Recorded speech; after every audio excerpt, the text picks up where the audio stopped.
We sat with area musician Addi Israel. We explored influences, songwriting and the recording process, COVID and creativity, and what's coming up for this unique singer-songwriter.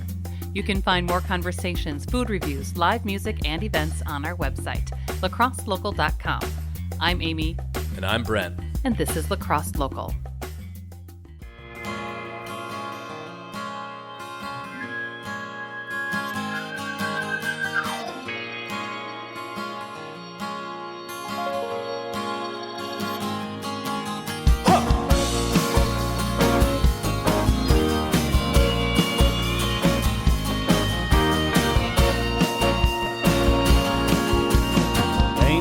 Walls and the floor's concrete.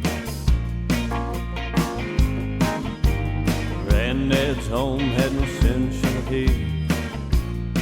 Well, my name is Addison Israelson. I was born in La Crosse, Wisconsin, and I got into the music at a very early age. There were always records spinning around the house. So just being exposed to that through osmosis, picking up artists like Bob Dylan, Al Green, Lou Reed. So all of that became in my sphere of influence and it became a big interest for me. Going through your YouTube page, checking out your videos on Facebook, you definitely hit on some of those influences there. I mean, it's modern to me, but also kind of old-timey sound. What are some of your kind of modern influences as well? Is anybody that's, someone who's more modern, present day? My favorite contemporary group is the Drive-By Truckers. Oh, okay. I love their songwriting, their depictions of the South, and their political critiques. And I absolutely love the Truckers. I think Patterson Hood and Mike Cooley are two of the best songwriters out there. Do you have any bad blood between the old Drive-By Truckers and the new Drive-By Truckers, or are you okay with that? I like the Isbell era, and I like everything that they're doing now. So yeah, I'm good with everything. Sometimes people get upset. I think it's kind of like, I guess, the Uncle Tupelo thing, with Wilco and Sunvolt or something like that. That's funny you mentioned that, because I definitely I follow more on I like Sunvolt, I like Wilco. I don't listen to as much Uncle Tupelo. So, what is your songwriting, and recording process like? Is it fast and furious, or do you take your time with it? It's a mixed bag. Sometimes the songs will just hit me in 10 minutes, they're done. A song like Great Plains, I was on my way to La Crosse Public Library and just kind of heard that playing through my head, wrote it down quick, and there was the whole song. But there are some that would be like more arduous to like unfold and look at and that kind of thing. I like to write songs about cities and the characters I meet there. So a lot of my songs are places I visited, just traveling songs, work songs, just Americana, Just talking about writing about the place you're at. Recently on YouTube, you have Perpetually Driftless. People can check it out on YouTube and a video with it. Polish off a 40 at the Pearl intersection. Downtown drunk stumbles my direction. Lawless craze, a hazy petty theft. But got the rotten right with the blue collar left. LAX six-pack, sweet aroma. Sat with the cat smoking reds from a stoma. Compelled I fell in Taj Mahal. Again swung in to make another sale. How did that song come about? It's really interesting to hear. You have people in La Crosse that write about this area, but those specifics about the Blue Bridge or downtown, you only see in a handful of artists where you know exactly where that is. I mean, you really nailed every location in La Crosse pretty much. I guess with that song, that was a track that I wrote when I moved back to La Crosse, and I composed that one in 2017.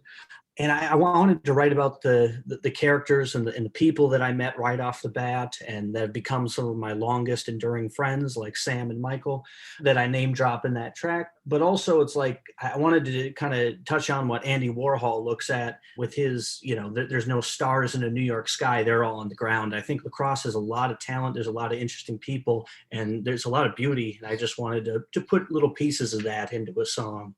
Yeah, it's really interesting just having Lacrosse Local. We've talked to, a couple hundred individuals from the area, either living here now or gone, and it's just highly original songs or writing or painting that I just never knew being in a local here except for a small time away. It's quite interesting to see this coming out of this venture.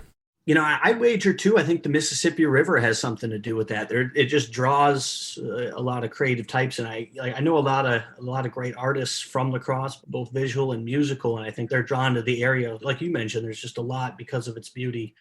How was the COVID sort of intermission for you in a sense? I'm sure you weren't playing, were you recording? Were you working? I tried to make the most of COVID, especially during those early months. Like, I feel very blessed to have been able to get a job at the Love Child. Working for Jay and Joan was an incredible experience. I did some substitute teaching at Central High School, and I really liked the staff and community there. And there's really no place I would have rather been during COVID than in La Crosse. And just being able to kind of escape the worries of COVID and go out into Hickson and work on songs and, go down to the marsh and bring the guitar. It was very, very relaxing, a nice break from the chaos in the outside world. What's next for you now that we have a little bit more freedom, I'd imagine? Hopefully artists can continue to play.